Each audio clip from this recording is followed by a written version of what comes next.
அஸ்ஸலாமு அலைக்கும் வரஹ்மத்துல்லாஹி வபரகாத்துஹ். தயம்மம் சார்ந்த விஷயங்களை, அது சம்பந்தப்பட்ட சட்டங்களை நாம் பார்த்து வருகிறோம். தயம்மம் செஞ்சால் அது எந்த முறையில் செஞ்சால் கூடும், அதற்கான நிபந்தனைகள் என்ன என்பதை நேற்று நம்ம பார்த்தோம்.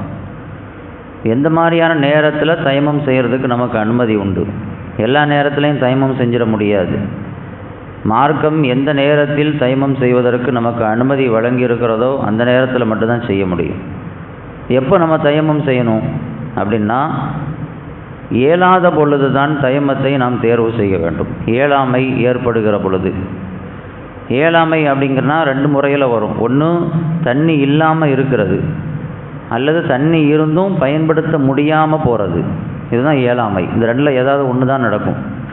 அதில் முதலாவது விஷயத்தை நம்ம பார்ப்போம். அதுக்கு முன்னாடி ஷரியத்தில் ஒரு பொது சட்டம் ஒன்று இருக்கிறது.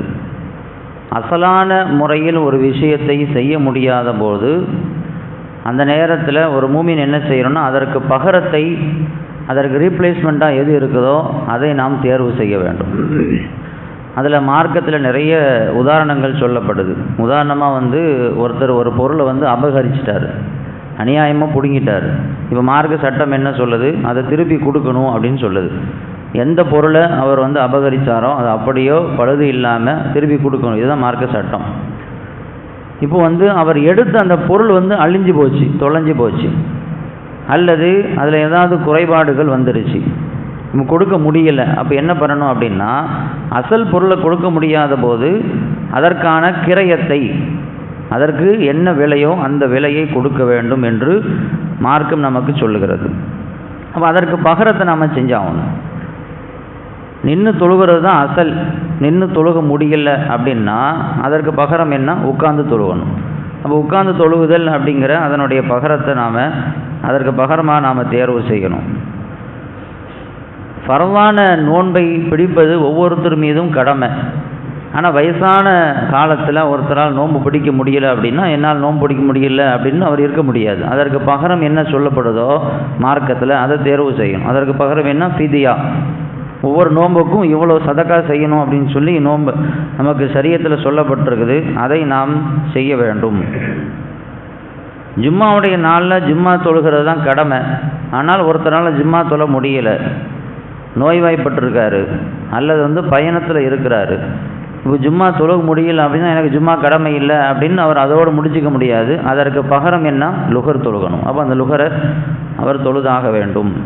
இப்படி ஒவ்வொரு விஷயங்களையும் பார்த்தீங்க அப்படின்னா, அசலான விஷயத்தை முறைப்படி செய்ய முடியாத ஒரு இயலாமை ஏற்படுகிற பொழுது நாம் என்னால் முடியாதுன்னு சொல்லி சும்மா இருக்க முடியாது. அதற்கு பகரமாக இஸ்லாம் ஒவ்வொரு விஷயத்துக்கும் அதற்கு ரீப்ளேஸ்மெண்ட்டாக ஒன்று சொல்லியிருக்குது. அதை நம்ம கண்டிப்பாக செய்தாக வேண்டும். அந்த அடிப்படையில் தான் தண்ணி இல்லை அப்படின்னு சொன்னால் அதற்கு பகரமாக என்ன செஞ்சுருக்கு இஸ்லாம், தயம்மம் அப்படிங்கிற சட்டத்தை நமக்கு சொல்லியிருக்குது. அப்போ இயலாமை ஏற்படுகிற பொழுது தான் தயம்மம் செய்ய முடியும். இயலாமை அப்படிங்கிறது ரெண்டு வகையில் ஏற்படலாம். ஒன்று தண்ணி இல்லாமல் போகிறது, இன்னொன்று தண்ணி இருந்தும் பயன்படுத்த முடியாமல் போகிறது. முதல்ல தண்ணி இல்லாமல் போனால் என்ன சட்டம் அப்படிங்கிறத நாம் பார்க்கணும்.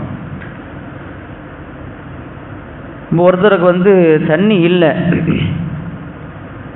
அல்லது தண்ணி இருந்தும் பயன்படுத்துகிற அளவுக்கு தண்ணி இல்லை. ஒன்றும் சுத்தமாகவே தண்ணி இல்லை, ஒழு செய்கிறதுக்கு சுத்தமாகவே தண்ணி இல்லை, ஒரு சொட்டு தண்ணி கூட கிடையாது அப்படியும் இருக்கலாம். அல்லது தண்ணி இருக்குது, ஒழு செய்கிறதுக்கு தகுதியான அதற்கு போதுமான அளவுக்கு தண்ணி இல்லை. இப்போ அதை ஒழு செஞ்சுட்டான் குடிக்க முடியாது, ஜீவராசிகளுக்கு ஆடு மாடுகளுக்கு கொடுக்க முடியாது. இப்படிலாம் அன்றைக்கி ஒரு காலகட்டத்தில் ஏற்பட்டுருக்குது. இன்றைக்கி அது நமக்கு சகஜமாக எல்லா இடத்துலையும் தண்ணி கிடைக்கிறது, தண்ணி கிடச்சிக்கிட்டு இருக்குது. இருந்தாலும் அந்த காலகட்டத்தில் அப்படி ஏற்பட்டுருக்குது. எங்கேயாவது பயணத்தில் நாம் இன்றைக்கும் மாட்டிக்கிட்டால் பாலைவனம் போன்ற பகுதிகளில் தண்ணி இல்லாத சூழ்நிலை ஏற்பட வாய்ப்பு இருக்குது. இப்போ என்ன செய்யணும் அப்படின்னா, நம்ம அதற்கு தயம்மத்தை நமக்கு ஷரியத்து கடமையாக்கி இருக்கிறது. இப்போ தண்ணி குறைவாக இருக்குது, அதாவது முழுசாக செய்ய முடியாது, பாதி அளவுக்கு தான் செய்ய முடியும். இப்போ என்ன பண்ணுறது அப்படின்னா, ஷாஃபி அதாவது சில இமாம்கள் சொல்கிறார்கள், எவ்வளோ தூரம் இருக்குதோ அவ்வளோ தூரம் நாம் ஒழு செய்யணும். முடியாத பட்சத்தில் சில உறுப்புகளை கழுக முடியலைன்னா அதுக்கு மட்டும் என்ன செய்யணும், தயம்மத்தை தேர்வு செய்யணும்.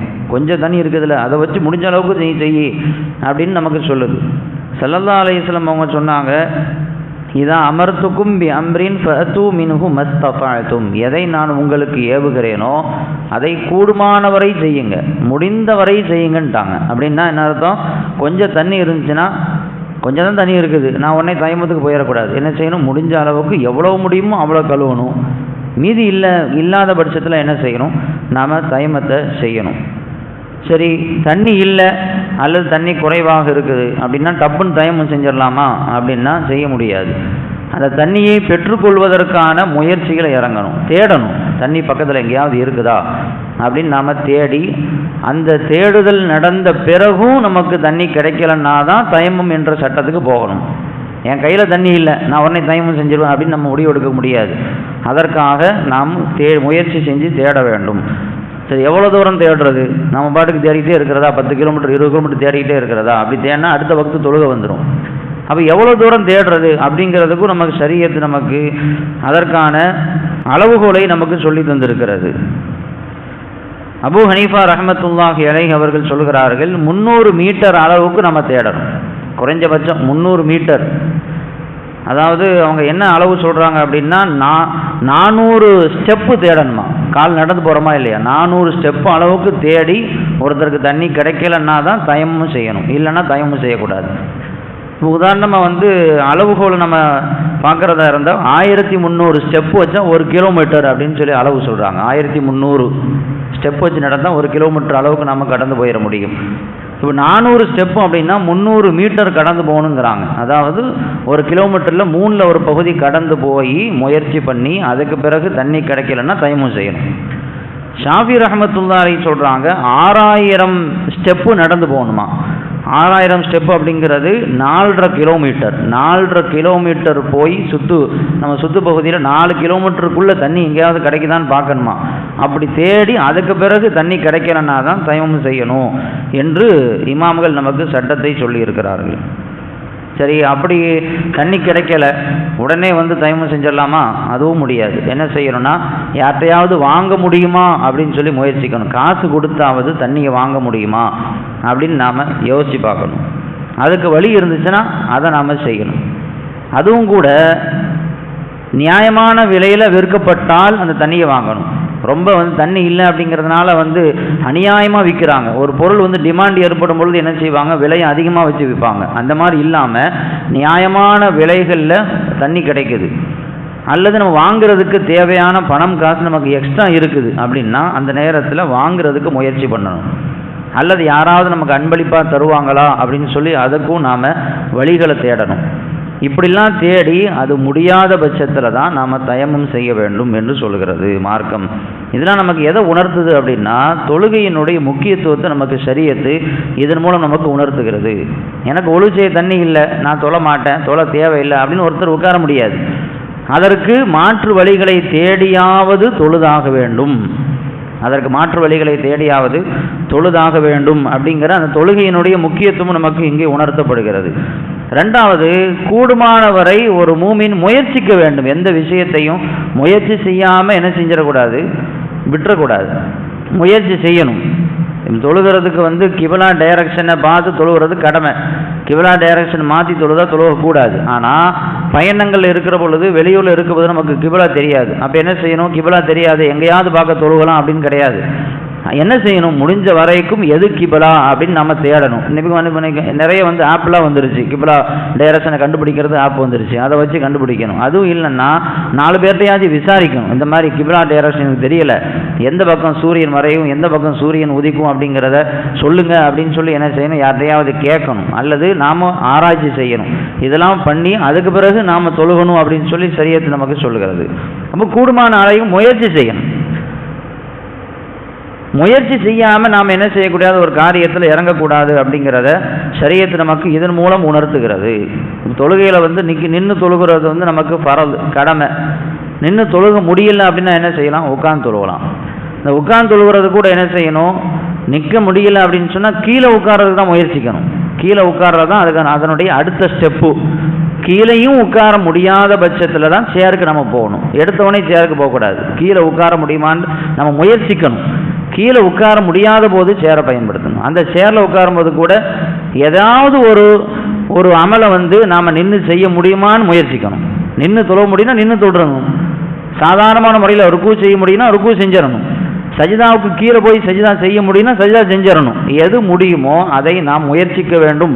முயற்சி அப்படிங்கிறது ரொம்ப முக்கியமானது அப்படிங்கிறது தான் இந்த தயமம் சார்ந்த சட்டங்கள் நமக்கு சொல்லுகிறது. அதே போன்று ஒருத்தருக்கு தண்ணி இல்லை, அவர் தயமம் செஞ்சிட்டாரு, தயமம் செஞ்சு தொழுதும் முடிச்சிட்டாரு.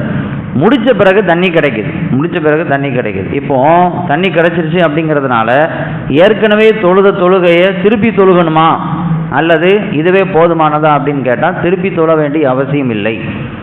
லுகருக்கு தண்ணி கிடைக்கல, தேடி பார்த்தாரு, யார்கிட்டலாமோ கேட்டு பார்த்தாரு, தண்ணி கிடைக்கவே இல்லை. தயமம் செஞ்சு தொழுதுட்டாரு. தொழுது முடித்த பிறகு தண்ணி கிடைக்குது. தண்ணி தான் கிடச்சிருச்சே, இல்லாதனால தான் தயமம் செஞ்சோம், அதனால் ஒழுவு செஞ்சுட்டு மறுபடியும் லுகர் தொழுவணுமான்னு கேட்டால் சரியை அந்த அளவுக்கு நமக்கு நிர்பந்தப்படுத்தலை, கஷ்டத்தை கொடுக்கலை. ஏற்கனவே தொழுதுட்டல்ல, அதுவே போதுமானது என்று சொல்லுகிறது. ஆனால் தண்ணி கிடைக்காத பொழுது தயமம் செய்வோம். தயமம் செஞ்சு தொழுகிறதுக்கு முன்னாலேயே தண்ணி கிடைச்சிருச்சு அப்படின்னா அந்த தயமம் முறிஞ்சு போயிடும். அந்த தயமத்தை கொண்டு நாம் தொழ முடியாது. தயமம் செஞ்சார், ஒழு தண்ணி இல்லாதனால தயமம் செஞ்சிட்டார். தயமம் செஞ்ச பிறகு தொழுகிறதுக்கு முன்னால் தண்ணி கிடச்சிருச்சு, நான் தான் தயமம் செஞ்சுட்டேனே அதனால் அப்படியே தொழுதுருவேன்னு இருக்கக்கூடாது. தண்ணி கிடச்சிச்சுன்னா தண்ணியை கொண்டு ஒழு செய்து விட்டுத்தான் அவர் தொழ வேண்டும் என்பதெல்லாம் நமக்கு சொல்லித்தரப்பட்டிருக்கிறது. அதே மாதிரி கடைசியாக ஒரு சட்டம், ஒருத்தருக்கு தண்ணி இல்லை, ஆனால் தண்ணி இல்லை நினைச்சாரு, ஆனால் அவர்கிட்ட தண்ணி இருக்குது, அவர் மறந்து என்ன செஞ்சிட்டாரு, தயமம் செஞ்சிட்டாரு. தண்ணி இருப்பதை மறந்து அவர் தயமம் செய்து தொழுது கொண்டு இருக்கிறார். தொழுது நிற்கும் பொழுது அவருக்கு ஞாபகம் வருது, ஆகா தண்ணி இருக்குத, நம்ம தண்ணி இருந்தும் தெரியாமல் நம்ம தயமம் செஞ்சிட்டோமே அப்படின்னு அவருக்கு ஞாபகம் வந்தது என்றால் அவர் தொழுகையை முறித்து கொள்ள வேண்டும். தொழுகையை முறிச்சிட்டு ஒழு செஞ்சுட்டு தான் தொழுகணும். ஏன்னா நம்ம ஏற்கனவே சொன்ன மாதிரி அசல் இல்லாத பொழுதுதான் அதற்கான பகரத்தை தேட வேண்டும். அசல் இருக்கும் பொழுது பகரத்தை தேடக்கூடாது.